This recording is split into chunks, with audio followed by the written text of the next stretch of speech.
എസ്തേർ 5:2-3. എസ്തേർ രാജ്ഞി പ്രകാരത്തിൽ നിൽക്കുന്നത് രാജാവ് കണ്ടപ്പോൾ അവന് അവളോട് കൃപ തോന്നി. തൻ്റെ കയ്യിലിരുന്ന പൊൻചെങ്കോൽ രാജാവ് എസ്തേറിൻ്റെ നേരെ നീട്ടി. എസ്തേർ അടുത്ത് ചെന്ന് ചെങ്കോലിൻ്റെ അഗ്രം തൊട്ടു.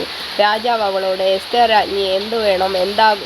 എന്താകുന്നു നിന്റെ അപേക്ഷ? രാജ്യത്തിൽ പാതിയോളമായാലും നിനക്ക് തരാമെന്ന് പറഞ്ഞു.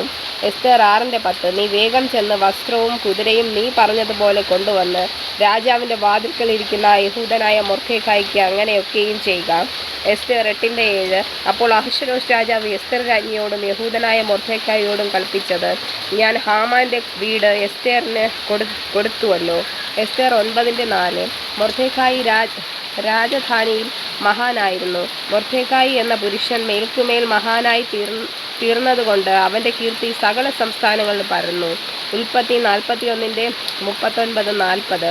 പിന്നെ ഫറവോൻ യോസേഫിനോട്, ദൈവം ഇതൊക്കെയും നിനക്ക് വെളിപ്പെടുത്തി തന്നതുകൊണ്ട് നിന്നെപ്പോലെ വിവേകവും ജ്ഞാനവും ഉള്ളവൻ ഒരുത്തനുമില്ല. നീ എൻ്റെ ഗൃഹത്തിന് മേലധികാരിയാകും. നിന്റെ വാക്ക് എൻ്റെ ജനമെല്ലാം അനുസരിച്ച് നടക്കും. ആമേൻ.